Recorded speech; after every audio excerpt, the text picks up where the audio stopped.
That's what I'm fucking talking about. Corey Hooker, what's going on, brother? Too much, man. Living it all. Thanks for making the time, brother. Thanks for having me. How long you been playing? I've been playing guitar since I was, when I was 19 years old, I picked up my guitar. Late bloomer. Did you play anything before that?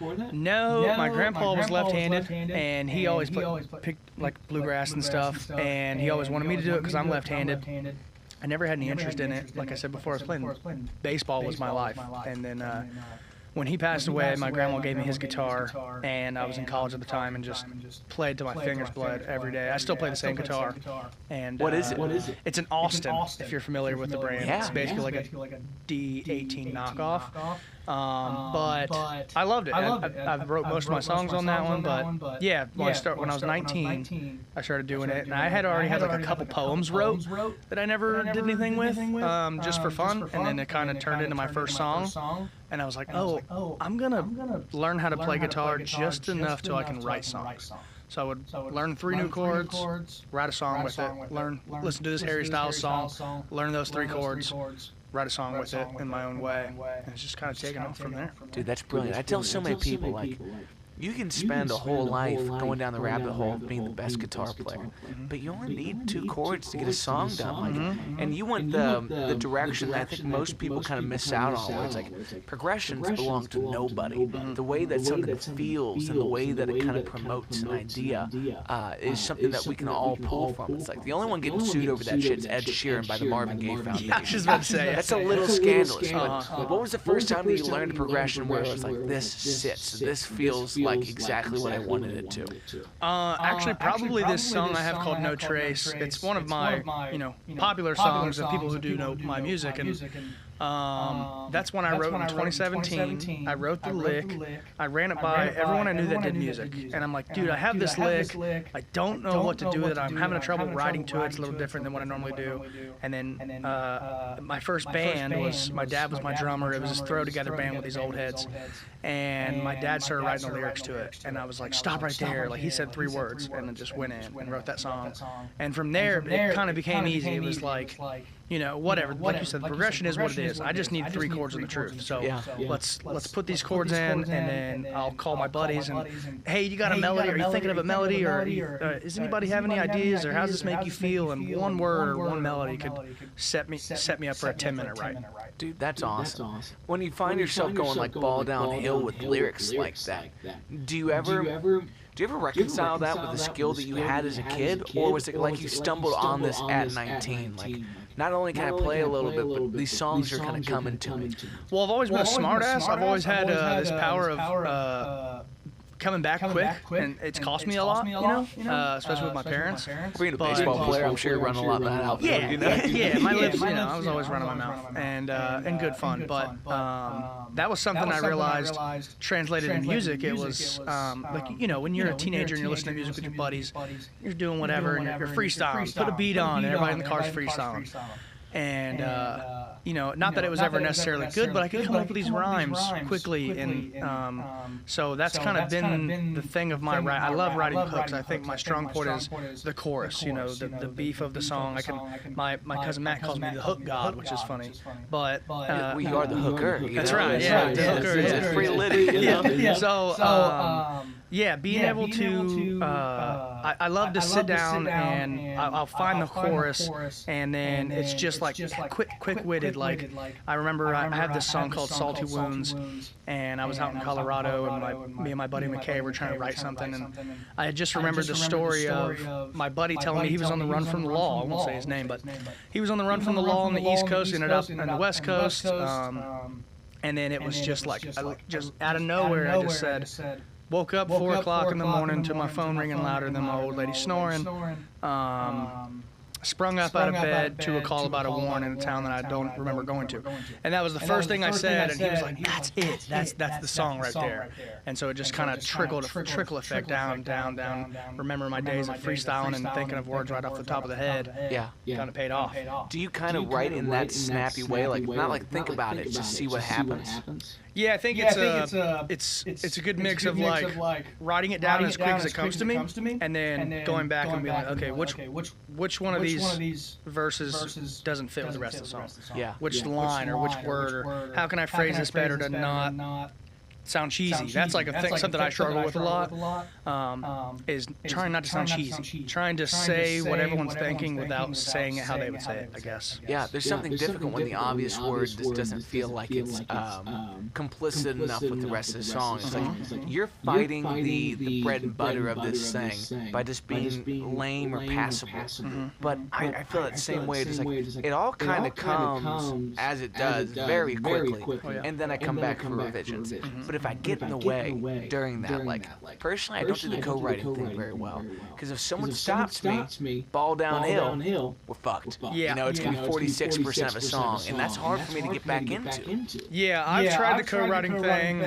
Tried it with a couple Nashville guys. I respect it, don't get me wrong. I love the idea of 5 people getting together and come up with a song, and everyone high-five and be like, we just did that. But I tried it, and I do get in these trains of thoughts where, you know, like in the beginning of the song, if we don't have any guts to it, it is easier for me to pick ideas with somebody. But like you might say something, and I'll be like, oh shit, that's it. Give me 5 minutes, I'm gonna go to the bathroom and finish the song, because I can't have anyone talking to me or in my way while these words are rolling down the hill, like you said. So, yeah, co-writing not really for me, but I do love to like bounce ideas off the wall. People like, when I finish the song, I have 4 people I'll call. You know, my dad's one of them, my cousin Matt's one of them, my buddy Zach Simpkins is one of them, and probably my wife sometimes is one. And as soon as I finish the song, I'll call them and say, hey, please take a second to listen to this. Let me know exactly what you think. As soon as they do, I hang up. That's it. I go to the next person. Yeah. And kind of just bounce it off of that and see what they think. It's great to arrive at a process that feels like it does it too. Like, you haven't been in the game that long necessarily. You're what, 27? No, I just turned 29, 30 next year. Okay, cool. So we are the same age. I should have put that together when we were talking about baseball. Well, it's like, dude, that decade point is such a sweet spot for your hands are capable of feeling the way you want them to feel, and life is certainly rich with inspiration if you're willing to let it be. Like, I know a lot of folks that don't do this, that don't have that same, like, dude, I'm mining for songs on the worst days of my life. I know exactly what I'm doing with. I'm looking for some silly shit to write about. Yeah. You know, if you call me and you're bitching about work, like, I'm not listening to you, dog. I'm mining you for lyrics right now. And there's something so brilliant about that style of life. Like, what's it been like on the fulfillment spectrum to go from a guy that's never played a chord before to now just landing on a tune, perfecting the tune, taking it to market, showing it to people? Well, it's been a roller coaster because at first, you know, when I first jumped into it at 19, I can't believe it's been 10 years. We just pointed that out. At 19, when you're first starting, it's discouraging. It's like, man, I'm in this late. I don't know if I can keep up with par or whatever. And about 4 years in, I'm like, oh man, it's only been 4 years, and I have, you know, these 20 songs, and I've got a gig now, and then another 4 years goes by, and you're like, oh my God, I'm still so behind. I got into it so late, and I compare myself to other local artists and people around me. And then now at year 10, I think I have settled into, like, you know, this is the game, but everyone has their own game. Everyone has their own timing. Everyone does it a different way. I mean, look at Bronson Arroyo, look at Jelly Roll, look at, or even someone like Justin Bieber, who was a kid, and that was his life from right there. I had a lot of figuring out to do from 18 to now, and I really still feel like I'm figuring it out, but I have a pretty clear idea of what I want to do. Yeah.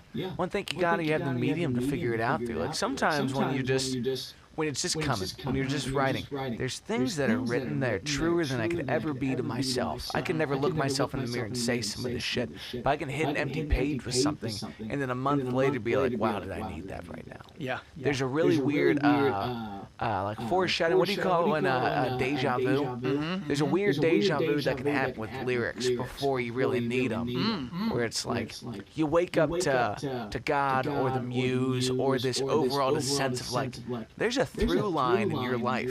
You aren't going to live on Jelly Roll's timeline. You're not going to live on the Beeb's timeline. You have a very particular purpose here. Mm-hmm. And this medium lends itself to kind of thinking about what that thread is all the time. Mm-hmm. As you reach, like, this new point where, like, this move's coming up. You know, is there a certain inspiration you feel with that type of big transition in life for the music?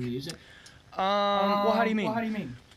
As you're making this switch, do you feel like there's a new sense of, like, who you are and what your purpose is. Yeah, definitely. I think one of the big reasons I'm moving, aside from me being so ADD and always wanting to change, I think that wanting that change and wanting to see new people will be my leg up. You know, I've had people tell me like, go to Nashville. You know, because I get put in the country label a lot. I'm sure you've heard the twang come out of me sometimes.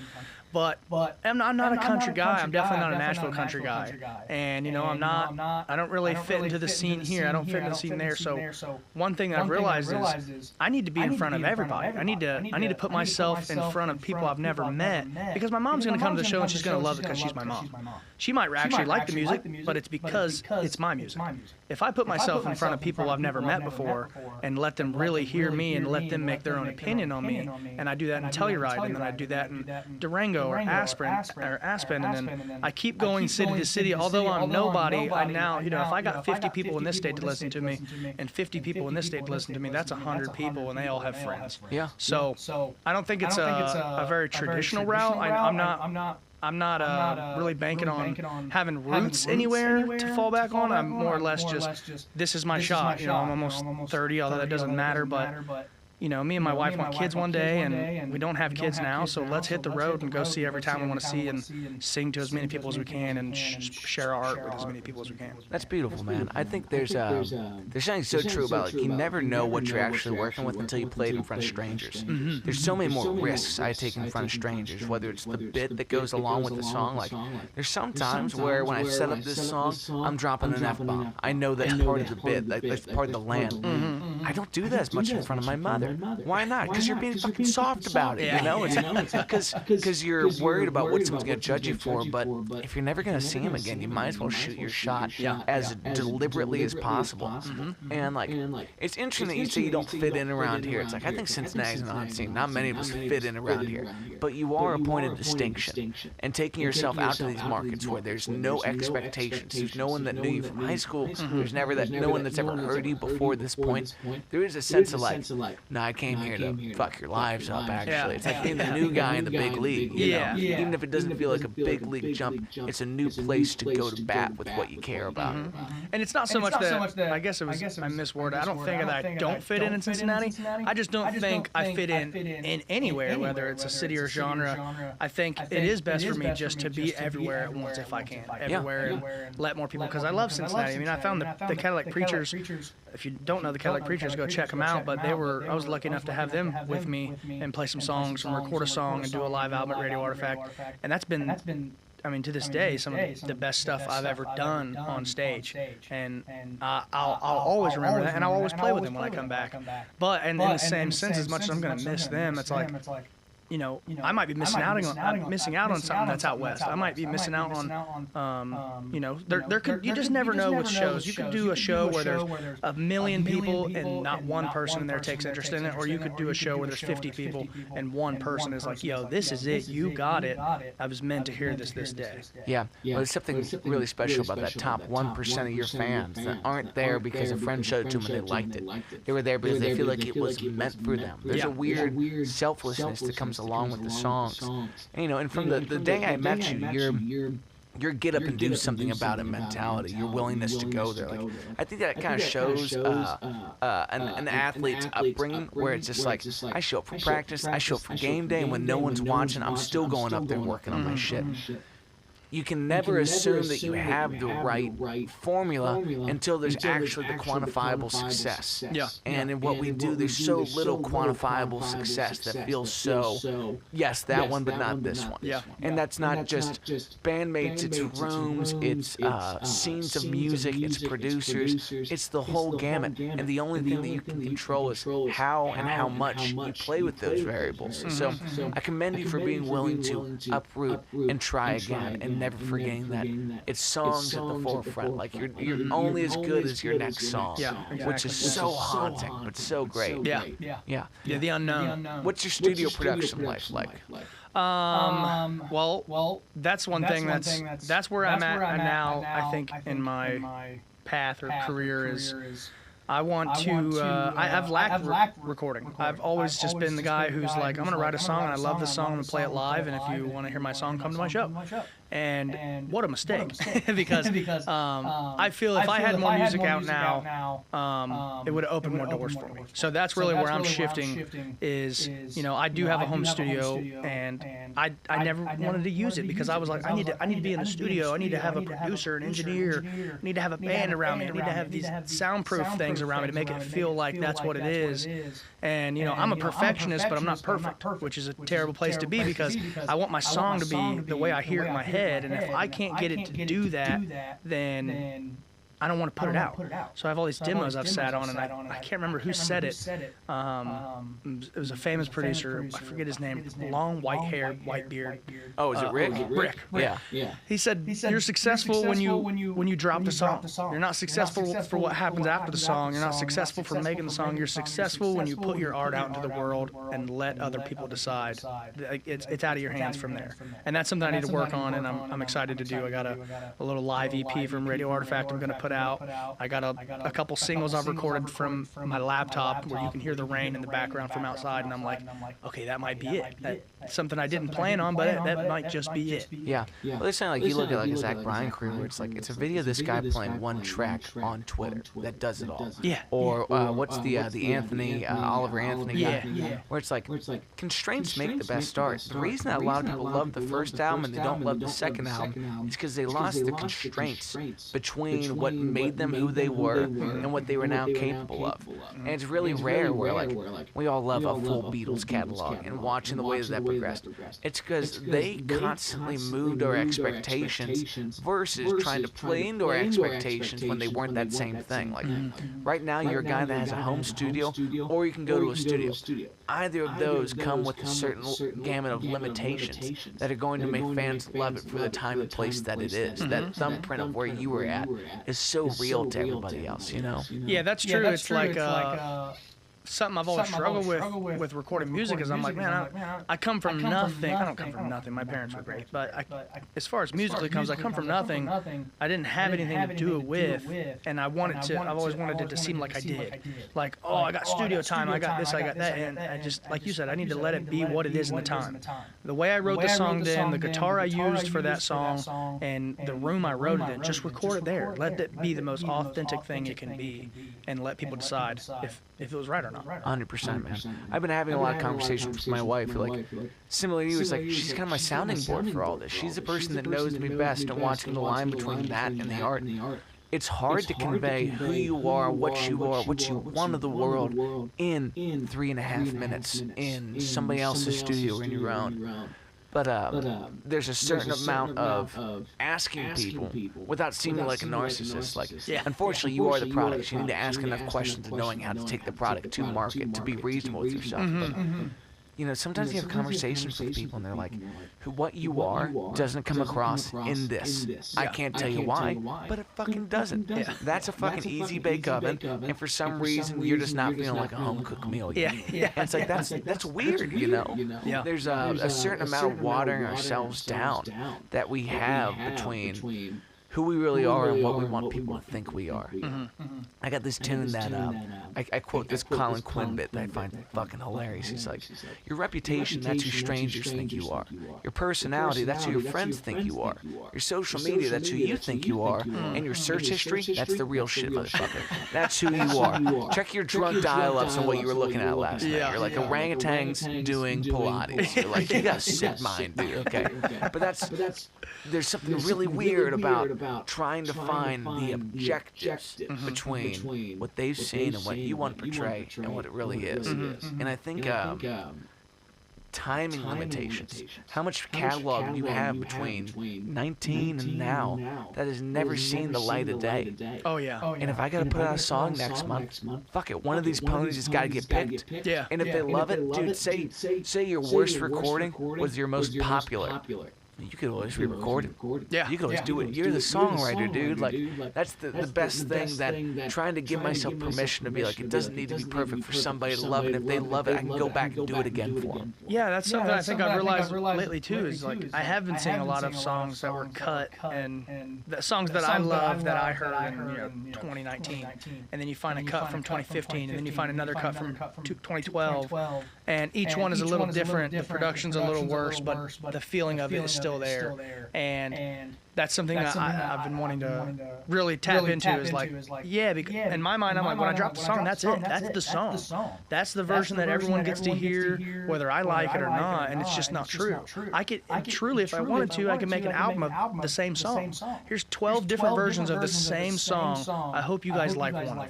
Yeah. There's nothing wrong with that. Nobody's probably ever done it, but... Well, look at the jam band world where it's like, how many times can we hear them play Althea? Turns out, it doesn't matter. Everyone has their favorite. But if you don't give them the options, like, the best opportunity in your life right now is a whole community of people that are going to be shoulda, woulda, coulda sing Corey Hooker because you're leaving. If you don't give them material to miss you with, then you've done a disservice. You've wiped yourself clean of what this was versus leaving us with these things to remember you by. That did feel so honest to right here, right now, before we lost you. And not lost you. We can keep up with you online. We're all going to get to see you when you come home, hopefully. But there is a bunch of listeners that want to have access to you in their pocket, and they don't have the sweet voicemails of a drunk Corey Hooker. Okay? They need to have something on the Spotify or on Bandcamp or whatever you choose to do. Yeah, I guess that's something I never thought about too. Is like, you know, it's like you wouldn't not go see your mom because you didn't shave your beard that day. It's like my mom just wants to see me. It's not about how good of a Corey I am at that time. She just loves Corey, so she wants to see me, whether the beard's scroungy or I got a pimple in the middle of my forehead, or and that's something I need to carry over into music is. Letting go of the expectations that I hold for myself or that I've set from watching other people and doing just that. Setting my iPhone up, record a song. If I think it's all right, someone's gonna think it's great. Yeah. Well, I think there's all those kind of things that we all gotta be reminded of. We are just all living in our own head, dude. It's like, you know, whether you're sober or stoned, there's somewhere between looking out the windshield and sitting in the backseat wondering who the fuck's driving. But it's like we all do kind of live in this bit of confinement, and it's hard to remember how quickly you're gonna lose the chance just to say, do it, print, go to Walgreens, man. We're gonna have that photo sitting in a box somewhere, and it's gonna mean everything to somebody. And you know, there's something really great about all the work that you put out up to now that leads us to we gotta have something tangible. You know, like what songs are available for folks to listen to? Right now you can listen to Losin by Corey Hooker and the Cadillac Preachers. That one's on Apple Music, Spotify, whatever you stream on. Is that studio or is that the live album? So that's a studio one. That's one where I did the vocals down at it's called Fat Cave Studio. I might be saying that wrong. It's in like the Red River Gorge area in Kentucky. I did a radio spot down there, and then they recommended I went down to the studio, and he recorded my vocals and my guitar, and I got it back, and I was like, oh, I love this, but I want a band around it. So I sat on it for a year, like I do. And when I got with the Preachers, we wanted to get a song out, and I was like, well, you know, I have this one. What if we just add the band to it? So we put in the vocals and the guitar, the rough mix, and then they built around it, and I was like, God, it was that easy, you know? And again, I've even pondered dropping the acoustic version of that, just because I'm like, that was the way it was. I listened to it a lot. I listened to it just as much as I do with the full band, and why not just drop it? Yeah. So, but yeah, that was like my first studio experience, I guess, out of Tucker's house. Yeah. Just having the band there, and everyone's laughing and having a good time. The song's already done. There's nothing to be made except to just do it, which was super fun. And then aside from that one, our live album is on YouTube from Radio Artifact. Now that's not the final version. That's the video they dropped. I'm working now on getting the 5 strongest ones I had from there and putting it into getting it mastered and making an EP out of it. Yeah. Dude, I just went through the same thing where it's like I had my whole 15-song live album from Radio Artifact, and you start talking to people about how much does it cost to get mixed and mastered, to recut the video. And I'm like, dude, am I really about to try to do this myself to save some money? It's like, bury your face in it and eat the L's all over the place. Just like changing little things. The really tough thing about live album to me too is like there's things I wish I could dub in that I can't, and there's things that I will dub in, and I'm like, fuck, that didn't go that well, you know. But what a great, coming to terms with what it is, and just being like, I can't change the past at this point. I just need to be willing to let it out of the house. This is a tangent. Munchausen's, is that where like someone interprets that their kid is more sick than they are? So we have musical Munchausen's. We're like that it needs more of me to be done. When it's like it's been done and wanted to live its own life without you, but you're keeping it locked in the shed, brother. You know, let it get out and live its life. Yeah, that's the first time I played a Radio Artifact with a band. It was me and Elliot. We were doing Shubu, and my cousin Chase from the Miss Jackie band. He played drums for us, and I think it went well. I listened to it all the time again, and it's one of those things where there was no bass in it. And my cousin Chase is always like, man, let me throw a bass on that. Let me just throw a bass in there and let it be what it is. And it wasn't until maybe a couple weeks ago I'm listening to it in my car, and I'm like, dude, I'm just going to drop it. Like, who cares if there's no bass? Because one day people might look back, if this crazy shit ever works out, someone's going to be like, dude, have you heard Corey Hooker's Shoe Boot project that he did with no bass player and this guy and this guy? And I'm like, that's something that's fun to look back on to me. And I haven't allowed myself to have that. Like I said, I'm a perfectionist. That's not perfect. And it's put a halter on what I got going on. Yeah. Sometimes you feel the universe tell you something through someone else's work like that. Like, do you know Kiss by Prince? Yeah. No bass. Oh, really? Yeah. He played bass on the track, went, doesn't need it, took it out, released it. And it's just these moments where you tell yourself, like, what it needs without ever looking at it and be like, is it enough? Yeah. You know? And I think we all need to err a little bit more on the is it enough? And then if it's maybe, you just gotta be like, oh, no, dude, I just gotta fucking send it. You know? Yeah. Is it enough is a hard question. It's like, well, it's already done. How could it not be enough? You know, I've already did it. I've recorded it. Heavy. Nailed. Yeah. Why am I asking if it's enough if I took all the time to practice it and do it, and now I have it, and I'm like, is it enough? Like, I don't know. My glass seems pretty full with this one. So. Yeah. There's something really crazy too about when folks take on the album thing. Like, I don't think we live in an albums world as much anymore. Unfortunately. Yeah. I love when I do a road trip with my wife or my friends. It's only albums because I don't want to feel this herky jerky single world. But for trying to get someone interested, you have to keep nailing those. And then saving your debut album. I think all artists should save their debut album if they ever get a record deal, because that is the sell. That is the first. So hold that product for someone with a little bit bigger budget and just keep ripping the singles. But when you try to do it on your own, there's things you learn by track 11 that you didn't know about track 1. So what do? You circle back and you start working on track 1 again. And then by the time you make it back to 11, guess what you just did again? You did the loop. You did the loop. Now we're just playing fucking Dale Earnhardt Jr. NASCAR. It's like, it doesn't make any sense. You got to quit turning left at some point. Just being like, I like it. It's kind of cool. Yeah, and having the right people in your life to show that too. Does your wife ever tell you that you're crazy for going at something like that again? Oh yeah. Okay, cool. I mean, I'll show her stuff and she's like a big jam band. She loves Grateful Dead. That is her shit, dude. Like all day long, Grateful Dead. Fire, fire. I hear her singing all day. And she'll hear my stuff like a demo, and she'll be like, you should drop that. Like, well, is that ready? I'm like, no, I just recorded that in the living room. What are you talking about? And she's like, who cares? Like, it sounds good. Just, I like it now. Just put it out. And I'm like, no, I can't do it. Was she your introduction to the jam band world? Oh yeah. That's awesome. Which is really sad to admit. I hate to even do this, but obviously I knew who Led Zeppelin was. Never really listened to Led Zeppelin until I met her. She's 5 years younger than me, and she introduced me like really to Led Zeppelin and the Grateful Dead. I always thought the Grateful Dead was just a brand.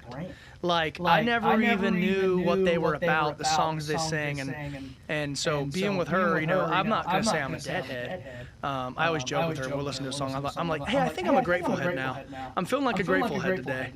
And but yeah, being introduced to that kind of opened me up to the idea too, because the Grateful Dead, everything's live. Some of their best albums are live tracks, and them laughing and goofing in the track, or you hear them mess up a little bit, or then they bring it back, and that's like the human in it. That's something I love about album work or live album works, is the human in it. I love the Jamie Johnson album. I think it's The High Cost of Living, where there's no pause from song 1 to song 12. They finish the song and you hear them laughing or creaking chairs, telling a story about their wife, and then they kick into the next song. It's like just dudes hanging out and someone hit record. That's the way it's gonna be, and I love the comment about like Grateful Dead just being a brand, because you realize there's so much extracurricular art that goes into this, and you've been doing a really nice job with this lately with like the merch line that your wife has kind of produced, where these don't have to be Corey Hooker fans to buy this. That is a cool piece of apparel. The one with the little raccoon on the pocket, shit balls out, like that. And people need to find other ways to let fans be involved in living their life through this medium, rather than just ask them to consume it the one way that you've told them to. You may find that you just have a live audience, and the studio stuff gets no plays, but you have a great in-person show. Or like I've started finding more of an audience on TikTok than I have other places. Was that my intention? No. Do they like just hanging out almost more than the music? Yes. Do I need to be offended that they didn't do with it what I told them to? Like, fuck no. Because other people are going to come and tell you what they want from this, and all you got to do is answer the call. As a good client-to-customer relationship, they're right all the time. And thank God I'm not trying to return a piece of pizza to the kitchen. It's like, no, you just want a different kind of T-shirt, or you want to hear this song a different way. Like, sometimes they tell me the obvious, and I would have never thought about that. But now I've started to play my songs on there, and they'll hear the whole catalog from shit I've never released to the brand spanking new. They tell me what comes next. Thank God someone started to tell me what comes next. Because I'm beating my face against the wall going like, I got all this shit in the collection that I love, and I can't choose one of them, that's I think that's kind of goes back to like not being you don't choose your path in this game. It's a thing of like you exhaust all your options and you put your face out there where maybe places you don't want to put it, like TikTok. Like I'm the same way. I'm like, dude, I can't. I'm not a TikTok guy. Like you'll never catch me out there like and subscribe and follow and this and that. But at the same time, I'm at my point where I'm like, hey, maybe I need to take that avenue. I need to maybe I need to move to Telluride on a week's notice and tell my family I'm not going to make it to Christmas just because someone offered me a photography job that I've never taken a picture on a real camera. That might be the gateway to a new gig or a new fan base or something. And I think stepping out of my comfort zone is something I've always been comfortable with. Is all right, well, what's next? Like back to like baseball. Once baseball was over for me, I thought that was it. My dad thought I was going pro, and I never even played D1 ball. And once baseball was over and college was over for me, it was like, well, I'm not going to college, so I need to try every single thing I can possibly think of to find happiness. I'm not going to go work a factory job because someone says they make good money there. I'm not going to do construction because someone says the benefits are good. Like, I'm going to go find what I like. And after about 35 jobs I've worked in my life in 4 different states, it came back to music, like right where I was at in college when I was trying to figure out life. It all came back to what I'm doing now, and I'm just excited to go out there and do that, step out of my comfort zone again, and meet new people and write new music that I might be influenced by my environment, or you just never know. You just never know what's next. I don't think that clip could have been any better. What you just said there is who Corey Hooker is. 35 different jobs in 4 different states, and goddamn it, I'm back to doing music, even if that means I'm gonna move to Telluride just to play for a new audience. It's like, there's a level of craze and acceptance of what. If life's gonna give you an opportunity and you don't jump for it, then you will definitely miss the train every single time. And I was having a conversation with a buddy of mine who he's trying to find out his career. It's like, you need 3 things in life. You need a hobby that makes you money, a hobby that makes you fulfilled, and what's the third one? I can't remember the third one. There's only 2 that fucking matter, I guess. But it's like asking for one thing that fulfills all the different boxes in life is really tough for most people. But you and I have kind of found it. And you slowly let it go from being something you love to something that pays your bills to something that fulfills everything about you as a person. If you run face first into that, that's a calling. It's not a career. It's not going to be a temporary fix. This is something, whether you do it for making money or you do it for the love of the game. Until they put you in a box, you wake up in the middle of the night with song ideas. And like, what an incredible place to find yourself at. There's no too late to get in the game. Like, as a 19-year-old man that's saying like, what's next for me? I had an identity, I don't have that now. Like, way to accept the call, man. That's inspiring to people. Yeah, it's the best I could, I guess. And so one thing that when I did that playlisted podcast, something I've struggled with in music is, I am funny. I know I'm funny. I can make anybody laugh. It's like a nervous thing for me. I get nervous. I'm going to try to make you laugh. Yeah. And that's what I did my first time on there, on that playlist podcast. I was just so nervous. I had them cracking up, just not even playing a song yet. Same thing when I did this thing with, I did this competition in Newport and just had people laughing, played my funny songs, and it kind of became this thing where like, oh, he's the funny guy. Here comes Corey. He's the funny guy. And like they told me I was gonna be on the news, right? In Newport. And I'm like, heck yeah! I got up early, watched the news.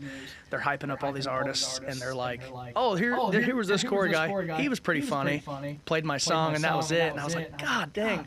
And then on the playlist podcast, my second time up, he was like, right before I went up, he's like, do you have anything funny you want to say? And I'm just like, no. I got a song to play for you, though. Yeah.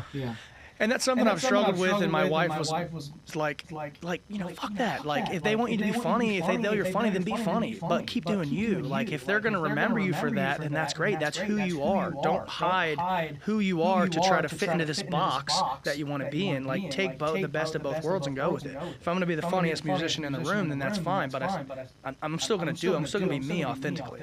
Yeah. And so I don't remember where I was going with that, but you nailed it, man. Like, people are going to try to put you in a box for their own purposes endlessly. Like, there was a feeling to me on that show, and those guys were all really cool, but it's like, when you're just mining me for the 30 seconds, the 40 seconds, like, it's hard to fit your needs when I'm trying to be myself. Like, even someone as amazing as Jim Carrey, like, his motivational speech, like that commencement speech, that if you've ever watched that, it's like, that's one of the most religious listens of my life, where it's like, I needed to hear this for all the reasons that I need to be a person, not that I wanted Jim Carrey to make me fucking giggle. Yeah. And it's like, you can be funny.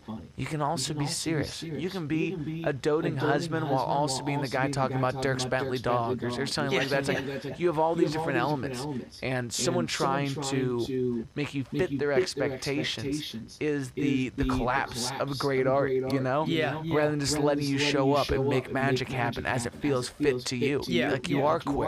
Why would I expect that to be quick for one way or the other? No, just rapid fire hit me, Now, it could have went one of two ways, on the second time up, when he expected something funny, I could have said something funny, and that would have been that. But what ended up happening instead, it was like, no, actually today I have a song that I wrote from my heart, and I want to share it with you guys. So let's shift the mood to that. And that's exactly what happened. The mood shift after I played the song. It was like they seen a whole other side of me that they didn't think they were going to see. It was like this serious songwriter, heartfelt Corey, that instead of the guy who got bit by Dirk Bentley's dog.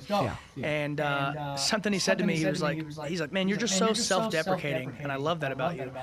I didn't even know what that meant. I said, thanks. I don't know what that means, but thank you. And he's like, that's what's self-deprecating about you. Like, that's exactly what you're making my point without even trying. Yeah, sorry about the dogs. They go a little wild like this every once in a while. Oh, that's what that is? Yeah, they're saying hi to neighbors and nice. shit. Oh, okay. Yeah, I like shows like that, but also like it's really hard to fit everything about a person. Like, just let the song live on its own. I'm just the representative of that. Like, this is like the UN, and I'm just showing up with this tune. I don't even know what to make of it. Like, someone asks you what genre you are, like, who the fuck are you to decide? It's like, you tell me. You're just the guy that wakes up with a song and goes for it. But I think what I've enjoyed about you, what makes you you in my mind, is you're a guy that's living at the front of the windshield, saying like, I'll think about what's going on with the back of this thing, making it in a couple minutes. I got to be right here at the forefront of my life, living presently, to make the best decisions. You find so many people that their effect chain between if yes, then yes, then yes, then no, then yes. It's like, no, you're if yes, then we're doing it. And that's amazing about you, man. It's like football, like something my dad always beat into me, and as Like in football, when you can wear the helmet, you can wear the cool arm sleeves, you can look like a football player. But if you're at practice and it's time to hit, and we're doing hitting drills, and you're sliding to the back of the crew, and you're just there to say you're on the football team, you know, what good am I doing for myself? I get to say I played football, but I don't get to say I scored a touchdown. I don't get to say, you know, I made this big play or I got a scholarship or whatever. It's like the more you hide in the back, that's what you will be, is the background. And I just want to. I want to be the sore thumb. I want to be, you know, I want to be the guy that's in your face. You're either going to like me or you're going to hate me, but you're going to remember me and you're going to tell someone about me. And I'm okay with that. That's a good testament to it, man. Yeah. The hitting drills is funny, man. I was definitely that kid on the football team who was way in the back. Like, so the year above me, the Sam Hubbard class. So I got to be there for a state championship game where, dude, my pants are lined with snacks because there's no fucking way I'm going out on that field. Like, I got M&Ms, I got pretzels. I'm dishing them out to other people on the sidelines because I'm just hanging out. I'm just a concession stand of a bench player, you know? And that shit was tight. But then there was one game where we're playing a Canadian team. They're used to 12 guys being on the field. So their whole world is fucked up right now. They're playing against an American team that's pretty good at the time. So the scrubs are all going in, dude. And I get the call that I'm about to go out there. I have to unload a concession stand worth of pants food and go out there. And dude, I wasn't going to be involved in anything. I was like the smallest D end on the team. But I decleated one Canadian kid who didn't see that shit coming. And I think that's my dad's proudest moment. Regardless of what I achieved as a musician, he's like, one time I watched him pretty illegally hit a Canadian kid, and that shit was tight, you know? But it's just, it's so odd the way that when you're living your life as a musician, there is a sense that you have to put yourself out there, but boy, does every natural fear come up before that, you know? There's the last time I was funny, I gotta be funny again. This time they got all sensitive songwriters up there, I gotta be sensitive. It's like, man, being able to, if your superpower is undoubtedly being you regardless of the situation, boy, is that a superpower, because the rest of us are just being watered down like shitty rum and trying to make the shit taste right. It's like, it's not going to taste Sometimes the expectation can be my worst enemy. Like, you know, I have an idea of when I go to Radio Artifact, for instance, it's like, it's a quaint listening. It's very nice, and it's a listening room, and you feel like you shouldn't cuss in there. Almost like it's like a home thing, and but I don't feel like myself in there until I'm being myself, until I'm telling the jokes and I'm cracking on Tucker on guitar. You know, I say a cuss word here or there, and then, you know, it's like it does feel weird in the moment, but it's like I don't feel like me until I'm being me out there, and I think that's the make or break between someone who, you know, it's like someone in Nashville who's just going to be a songwriter, and they have awesome songs, they have an awesome voice, but they're so afraid to like just break that little barrier and be different. It's like I would say about Nashville. Nashville would make or break me. If I would go and I would stick out like a sore thumb, and that would be great for me, or that'd be terrible for me. And I think I'd rather just take my chance elsewhere and go try a different route. Yeah, the great thing about the internet is you don't need a big town like that to say you're good enough or you're not good enough. You can let the audience decide that before you go through the filter of the production plan, you know? And I think the great thing is it's refined down there. Like, you will end a product of Nashville, and you will tell people you're from Nashville, Tennessee. Exactly. But I'm not, baby. I'm dirty river water, okay? Like, I'm Cincinnati till I die, and I couldn't help that if you wanted me to. Did you always know that you were going to be a front man and a songwriter from when you first started playing? Or was there ever a moment where you were like, I could just be the writer and sing sick harmonies? So I never even knew that was an option. I didn't know anything about the music world at all when I picked up a guitar. I was still, you know, like huge on baseball. Like, I was thinking, oh, maybe if I do this enough, I can sing the national anthem at the Reds game. But you ever botched the national anthem? I've never done a national anthem for that reason. Dude, I haven't given myself the chance. I've done it 3 times. 1 out of 3, I got it right. Dude, I've blown it. What's that feeling like? Just red. It feels like you're in Vietnam, and they're like, we don't even want you on our side anymore, dude. Switch outfits, go out there. We're gonna get you with a band. It was like I did such a disservice to my country, and I could feel all the veterans being like, this sack of shit. It's freaking hippie, dude. Yeah. Anyway, no. When I first started playing, it was. I'm a big dreamer. Like, if I used to, like I said, I've done a lot of jobs, okay? And I've done a painting job. I started this painting job. It worked for 3 days, and I was like, I'm going to do this for the rest of my life. I can do this. I got the recipe figured out. I know how to paint. I know how to talk to customers. I can do this forever. And then, you know, after a couple weeks, it was like, I'm good on that. That sucks. And then it was kind of like that with everything I did, even with music. So when I picked up the guitar and started doing it, instantly I was like, I can do this, dude. I can be on stage. I can work it. I can talk to the ladies. I can talk to the big labels or whatever in the hell. And, but it was humbling realizing that there are steps to that. Like my first ever show I played live was in a band. We were called Fifth Circle, and my dad was the drummer. My Uncle Dudley was the keyboard player. This older guy, Norm, was the bass player, and my buddy McKay was on guitar. And I had just learned how to play guitar, so I had an electric guitar, but we turned it all the way down, and I was just strumming as hard as I could. Vibes. And that's the most Nashville thing you've ever done. Yeah, exactly. So I was so nervous, and we just did originals. I was like, they were like, we should learn these covers. I was like, I'm not learning any covers. I wrote these songs, I want to play them. This is what I want to do. We did Say It Ain't So by Weezer. That's one I'll always do. But I was so nervous. I went out there, and I keep seeing the video come up on Facebook. It's a good humble reminder of my start. As soon as the set ends, did not say a word. I'm gripping the microphone, white knuckling the microphone, and my guitar's just hanging. I finish the song, and I just walk away. And as I walk away, my cousin Jackie's like, you got to say something. The show's over. Like, go back up. Like, I cannot walk back up there. I just walked off. And then from there, I was like, I don't know if I can do this. I don't know if that was my calling or whatever. And then, you know, lo and behold, a couple more shows later, I was like, I can do this. Yeah. It was like reverse. I think that's why I know music is for me. Everything else I've ever done, right from the beginning, I'm like, I can do this. And then find out, oh, I hate this. With music, it was like, God, this is hard. This is frustrating. I don't know if I can do this. I don't know if, oh, actually, I love doing this. This is great. It's gotten better over time, which is rare for work, I think. Dude, collecting the L's in this game is a very particular kind of service. But, like, it is sports reminiscent in that, where, like, you don't make good contact with the ball 9 times out of 10. That's just not the life that we're living out here. And, you know, what's it like to start taking those L's? Like, do you see the vision more clearly as time goes on? Do you close your eyes at night and say, like, boy, do I see myself at Red Rocks now more than ever? Oh, yeah. I think taking an L is something I'm used to. Like I said, I played quarterback in high school. I'm 5'8" on a bad day. And my sophomore year, we went 0-10. My junior year, we went 2-8. And then my senior year, we won maybe 5 games. I know what it's like to lose, and I know what it's like to be at fault for the most part. So with me, when it was music, it was like, you know, we have a bad gig, and it's like, whatever. That's not the worst thing that's ever happened to me. I wasn't on the newspaper, and the newspaper saying Corey Hooker goes 0 for 15 at blah blah blah, gets replaced by a freshman. So that happened. Oh yeah. I was good. I was athletic. I could run the ball. I could throw the ball far. Yeah. But that was it. You know, I wasn't a quarterback. I was just an athlete. And so with music, it was like, okay, I know what it's like to lose. I'm okay with losing, but doing it so many times, it never really felt like a loss. It always felt like a lesson. In football and sports, it always felt like a loss. Took it hard.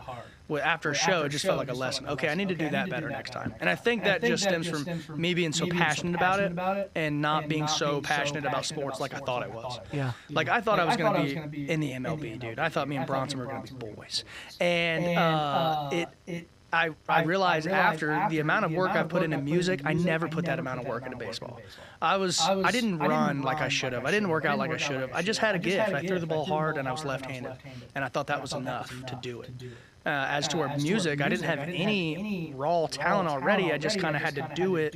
And once I realized that I wanted to put work in, I was like, okay, this is where I need to be. If you want to put work into something, then you should. You should put that kind of work into something.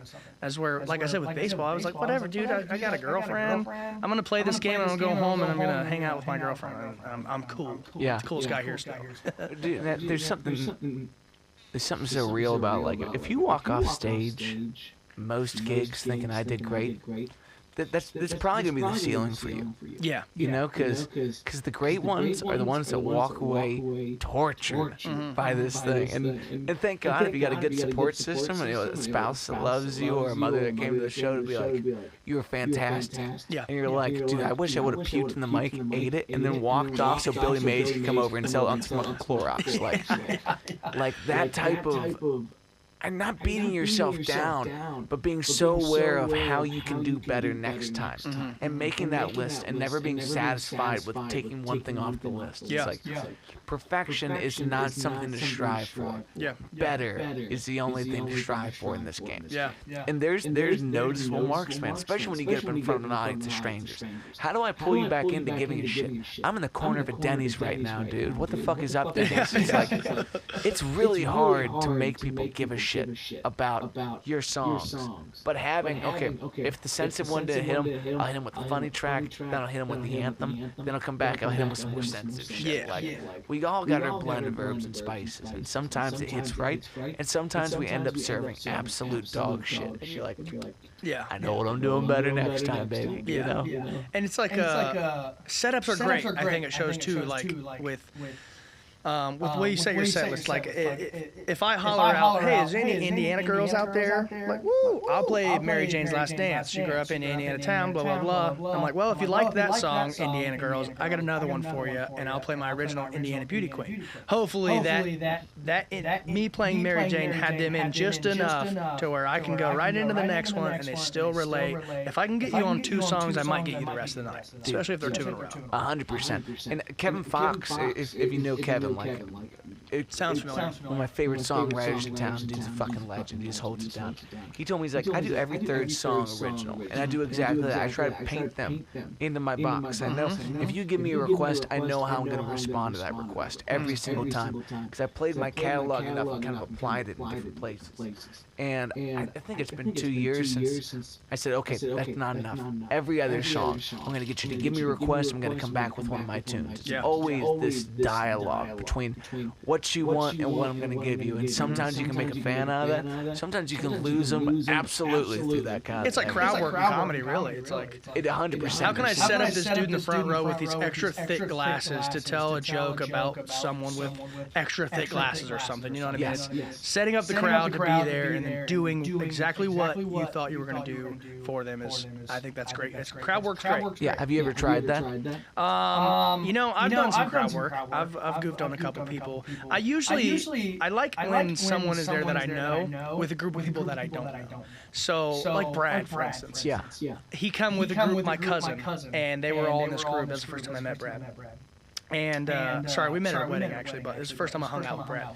And I goofed on Brad all night at Lori's because I don't know Brad, but it was like, okay, you're with these people that I know. I can goof on you, and they're gonna be like, hey, he's just playing with you, you know. And it's good practice for me. Like, if that was to go sour and I didn't know Brad, he probably would have whipped my ass afterwards or something, you know. Yeah. But that's a great thing in a cold audience too. Like finding one person that's willing to play along and just continually giving them conversations that other people want to be the one you're corresponding with is everything. Like, I think the death of a live show is the forehead request, where it's like, no, I need you to shout at me so I can shout back and be like, you have horrible taste, and then go into the next song. Like, dude, I had a horrible situation the other day where one birthday party was making or breaking the night at this club in OTR. I won't tell you which one because, well, they didn't book me again, so whatever. So I'm moving on. But I got this one birthday party that's just all about it. This girl flashed me 4 requests. Nails. I got it. Nails. That original, like, things are going great. The moment I don't have her next request, turns on me absolutely. Can't believe that I don't have Biscoff cookies in my backseat, dude. Just like, she wants Unwritten by Natasha Bedingfield. I say no. She goes and asks all my bandmates, do you know this song? I said, honey, it doesn't happen without me. I'm the one singing for you. Yeah, head chef here. Exactly. What don't you understand about this? Like, Then she gives me another request. I missed that one too. Now things are sour with this whole group because she's so like deliberately like, I can't believe he doesn't know exactly what I want. I'm like, Yeah. fuck, how am I gonna win this girl back over? So I was like, time to make fun of her on the mic. I don't know. And I said, hey, honey, if I miss your next request, one of us has to leave, and I'm working here. And dude, guess what? She left. I love that. That's good. So I learned my L on that, but it's like, there's 1,000 ways to pivot that, but learning your crowd work is like relearning your voice, you know? And sometimes you got to be everybody's best friend, and sometimes you got to be a commanding asshole in the room, and there's all these different options. And it's better with strangers where I don't need to embarrass myself in front of my loved ones. That's what I love and hate about playing cover music. I never wanted to play cover music. When I first got going, you know, I wrote 10, 15 songs, and I was like, I can play an hour set. I'm going to go out and do original music. Everyone's going to love it. And that was not the case. I go out, and someone's like, can you play this? And I'm like, no, but here's a really shitty song I just wrote the other day. I hope you like it. And, but that's what I love and hate about cover shows is you learn how to deal with people like that because they want to hear something that you don't have. Like they think you're just a jukebox with a beard. And I'm like, you know, I'm learning to deal with these people and make them laugh or, you know, divert them somewhere else. Like, oh, you want to hear this song? Well, I'll tell a story about something that reminded me of that. Blah, blah, hopefully they forget, and then I'll just play my next song. So I hate covering music, but I love the, it's almost like boot camp for music. Yeah. Playing cover music is going out and putting yourself out there. And like, you're already not comfortable being out there spilling your heart. Now I got to spill someone else's heart that already did it 1,000 times because you want me to do it. It's a little hard sometimes. Well, and you know, recording your sets, like watching film of those situations, hearing a song, be like, not only did I not know that song, but I had nothing to follow up with. I am totally vacant in this category. Like, I may not be an R&B artist. I may not be a rapper. But if you ask me to go for this thing, I need to have something to feed you. Yeah. You know, it's like, if you want a grilled cheese sandwich and I don't have that, you're going to wonder where the fuck I've been for the last couple months. Yeah. So, like, learning how to fill in your gaps, like, I like that as writing inspiration, too. Like, go jack the progression of the song they just asked for. Yeah. Go give me something and be ready for that, because that's where 10 years on a mic shows. That's where it really starts to make the difference. Like, you always hear that about comedy. It's going to take you a decade to get anywhere. Like, music might be longer because you can't just make up the content you need in the moment. And you do need to be able to play into their wants and your needs and make something happen here. Yeah. And then, dude, turning around and selling a t-shirt to someone that kind of liked you, impossible. Selling one to someone who loved you is hard enough, you know? So, like, it's a lot to bite off at the end of the day. Yeah, crowds are hard. They're especially a drunk one. Yeah. You know, and one thing I like to do too is, because especially with the Cadillac Preachers, we have 2 female vocalists in the band. A lot of people request What's Up by 4 Non-Blondes. That's a pretty heavy request. I have an original that we do, and we usually do it at the end of the night, but it's called All to Myself. It's the exact riff of that song. So if someone requests that, I'll play that riff, and when you hear that riff, you're like, here it comes.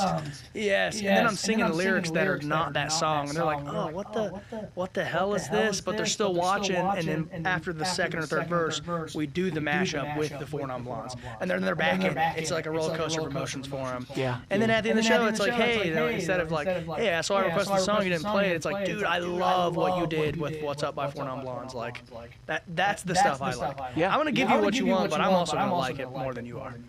Dude, even if you just fit the chorus in, like, I think that's one of the struggles about playing around DJ culture is DJs can do just hooks all night long. It's like, dude, I learned the bridge. I'm gonna play you the fucking bridge to this song. I mean, like, sometimes I'm just reading you this thing top to bottom. I can't tell if you're in it or not in it, you know, but I've tried to do a similar thing. There's like looking at all my originals and figuring out where is the pivot medley that's just enough to get you to verbalize and involve yourself. Because them just listening to you, you need a really specific audience to just want to listen. Everyone wants to participate. Everyone's terrified to participate because they might get filmed looking like an idiot. Exactly. You know? Yeah. But it's part of the game, man. I mean, as you've started to cover material, do you feel like you found more to work with in your original life, or has it been limiting to now have to compare yourself to other people's hits? Yeah, I mean, I inevitably always compare myself. I think it's something that's good and bad. Like, I'll compare myself to something, and then instead of being like, oh, I'll never be that good, it's like, how can I harness that same energy but with my story? And so with the, what is it? I just lost my train of thought. I'm the worst for this, by the way. I don't know if you know this. I'm a concussion-filled fella. So I'll just be talking, and then next thing you know, my brain's like, hold on. And then it's like, all right, go ahead and again. Try and remember what you were talking about. If you were a lefty quarterback, man, you just have your back to the most confident guy on the field at all times. How many concussions do you get? In football, I had one my junior year, a pretty serious one my junior year, and then two serious ones my senior year. And then when I lived in Colorado, I had a couple ski incidents where I, took on a tree and the tree won. So I'm definitely out there, Dude, I'm on the scale. I probably could get so scared if I wanted to and just call it rap, just be on Social Security the rest of my life. But anyway, what were we saying originally? I think just like it's playing covers opened up your creativity, or is it limited? Yes. No, it is opened it up. I didn't want to do it because I thought it would limit me. I thought it would make me, it would take away the time of writing original stuff. But then I remember back when I first started doing this, I would learn covers to be inspired to write new songs. And then it started feeling like, well, I'm just learning covers to play covers. Well, now I'm back at that point where I'll learn a cover, and I'm like, man, I love the way he put that into that verse, or I love the way that she, had this GCD progression, but you wouldn't know it was GCD unless you looked it up because of the way she performed it or whatever. So, yeah, I still love to find inspiration in cover songs, and it is fun. It is fun to do cover songs. I like to play songs that I like because, or else, what's the point? I don't want to just go out and be a jukebox. 100%. But also with a lot of the covers that I do, I'm not big on going out and playing a cover song the exact way that it was done on the record. Like even with the Preachers, we do Fishing in the Dark, Neon Moon, Mary. We do all these covers together, and none of them sound like the record at all. Like, I want it to be a little bit different every time, whether it's the lead, whether we're singing in a different key, whatever it is. I want it to at least feel like I put my own kind of work into it. Yeah. I don't want to be a jukebox. That's like my biggest fear in music is just being a jukebox, just going out there and playing a song exactly the way it was done before. Because where's the creativity in that? All I did was learn it and do it. 100%. Well, if you rob your, like, if it starts to feel like you're just checking the box with it, like you've done yourself a disservice.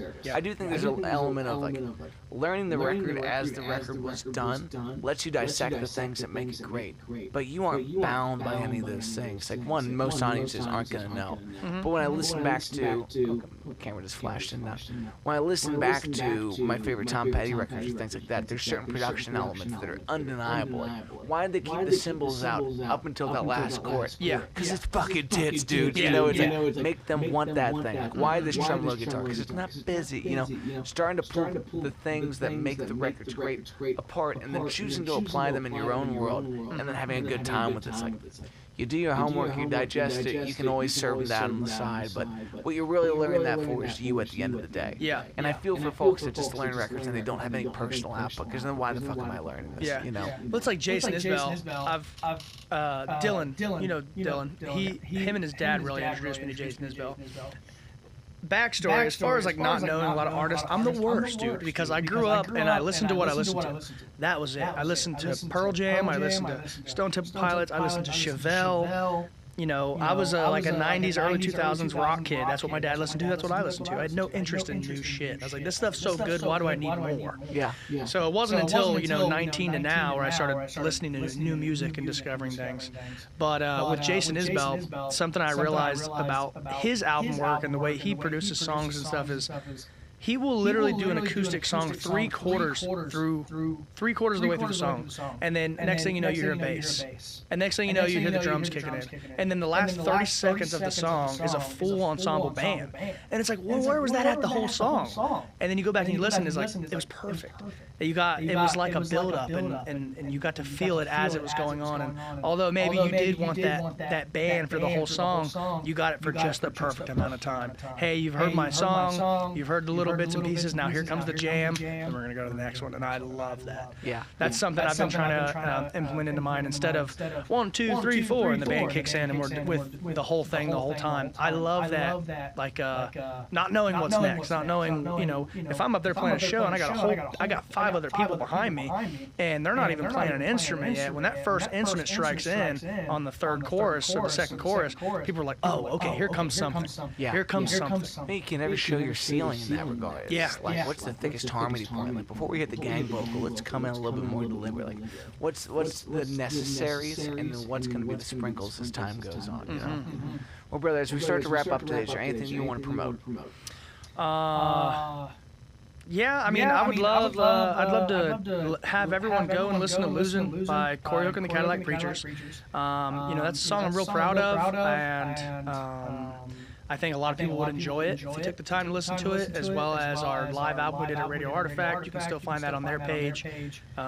We do have a live EP coming out soon, and you know, like I said, I'm making the move, and who knows what's going to come out of that. But stay tuned. Follow me on the socials, and we'll see what happens. Corey Hooker Music on all the socials. Corey Hooker Music. And Corey spelled R-E-Y. Corey. Perfect.